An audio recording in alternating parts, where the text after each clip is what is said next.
Hi everybody, in the last several videos we've been talking about Dr. Bredesen's ReCODE Protocol for reversal of cognitive decline, which has been a crucial program for my dad. Dr. Bredesen's team has helped hundreds of people reverse their cognitive decline, establish mild cognitive impairment, and Alzheimer's disease with this protocol as evidenced in successful studies in 2014, 2018, 2022, and current clinical trials. We've specifically been talking about the Cognoscopy, Dr. Bredesen's evaluation and testing to screen for all potential contributors and risk factors for cognitive decline. We'll keep marching on that, but today we're actually going to slide back over and expand a little bit more on one of the most important core areas of the ReCODE protocol, Dr. Bredesen's anti-Alzheimer's diet, also known as KetoFlex 12-3. You can find a brief overview on it on episode 16, which I'll be linking below. But as a brief recap, there are multiple modalities of treatment within the protocol. That is to say, there are multiple treatments that are being implemented at the same time to holistically create healing and improvement. And of these modes of treatment, there are 4 big areas of focus that are the most important because they often make the biggest difference in helping prevent and reverse Alzheimer's and cognitive decline. This core 4, Dr. Bredesen calls DESS, for diet, exercise, sleep, and stress reduction. One of the main reasons they all have such a profound effect on cognitive health is because they all greatly help prevent and reverse insulin resistance and promote insulin sensitivity when optimized. Go to episode 14 for a brief overview on how critical testing blood sugar and insulin sensitivity markers are to cognitive health. The short of it is, Dr. Bredesen's team has found that patients that had the best results in the protocol all restored or improved their insulin sensitivity. So, what's the deal with insulin resistance? Dr. Bredesen goes into detail on this in his second book, The End of Alzheimer's Program, which I highly recommend reading. Overconsumption of highly refined foods has led to an unnatural transition from burning both fat and carbohydrates for energy toward exclusively burning only glucose for fuel. This in turn has led to an explosion of insulin resistance in the United States and worldwide. Our blood sugars have been getting higher, and so our insulin demands have also risen. But the body has its limits.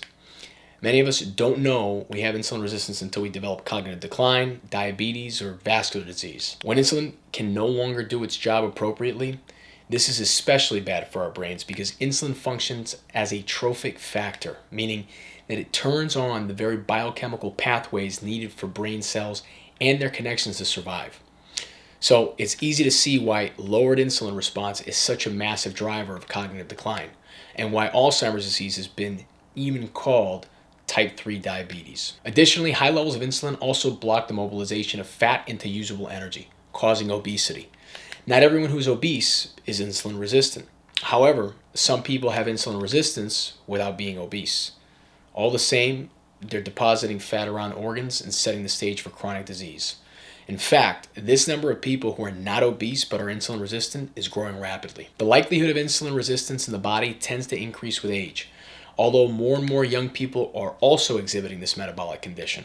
As glucose markers increase and a loss of sensitivity to insulin develops, the brain's ability to access the glucose it needs drops. Insulin resistance in the brain also increases as we get older, which leads to a fuel deficiency in the brain. Less energy to go around for neurons means downsizing of function. A company's revenues and profits have dropped, and now management is faced with some tough decisions on layoffs and cost cutting. This is the brain when it can no longer get enough energy supply from glucose to meet its needs. It must downsize and limit function with the reduced energy budget it now has to operate off of. Fortunately, even when our brains can no longer use glucose effectively, they are able to use another fuel substrate to address this deficit: ketone bodies. We'll dive deeper on ketones in future videos. Symptoms and markers of insulin resistance can include abdominal fat and inability to fast, hypoglycemic episodes, it's low blood sugar, BMI, body mass index, of over 25, fasting glucose of over 114, fasting insulin of over 5.5, and hemoglobin A1C of over 5.7%. Consider this: the rates of obesity have quadrupled over the last 50 years. 50 years ago, in 1974, only 5 million Americans were diabetic. Today in 2024, there are more than 100 million of us with diabetes or prediabetes that's been diagnosed. This dramatic increase reveals a key driver for the astonishing rise in Alzheimer's disease. What's going on? Well, in 1976, the United States formally adopted low-fat dietary recommendations with instructions to reduce fat and in its place increase carbohydrate intake. By the early 1980s, food manufacturers were pumping out low-fat versions of almost every food imaginable. The resulting artificially processed food products were highly loaded with sugar, and now many of them are laden with industrial seed oils that are highly inflammatory as well. So what's going on? What's going on is less natural real food with nutrients is being consumed, and in its place, more artificially processed manufactured food-like substances are being consumed. In response to this, Dr. Bredesen's team formulated a dietary program based on very good research that promoted insulin sensitivity, minimized inflammation, reduced obesity, improved cardiovascular status, helped optimize hormonal response, and thus improved cognition. Dr. Bredesen's anti-Alzheimer's diet, KetoFlex 12-3. And here are the foundational principles. Number 1, the first part of KetoFlex 12-3 refers to ketosis, the process in which our bodies break down and burn fat for energy, as opposed to carbohydrates. Research studies that we'll get into in future videos have demonstrated how powerful ketosis can be for optimal cognitive function. To promote ketosis, Dr. Bredesen wants us eating a low-carbohydrate diet, minimizing simple carbs such as sugars, bread, white potatoes, white rice, soft drinks, alcohol, candy, cakes, and processed foods, and consuming healthy fats. This switches our metabolisms from carbohydrate burning and insulin resistant to fat burning and insulin sensitive. Number 2, the flex in KetoFlex 12-3 refers to a flexitarian diet. This is a largely plant-centric diet with an emphasis on non-starchy vegetables. Fish, poultry, and meat can be important components of this diet, but we really want to lean into the amazing healing compounds many plants offer. Number 3, the 12-3 part of KetoFlex 12-3 refers to fasting times. Fasting is a highly effective way to induce ketosis, improve insulin sensitivity, and thereby improve cognition.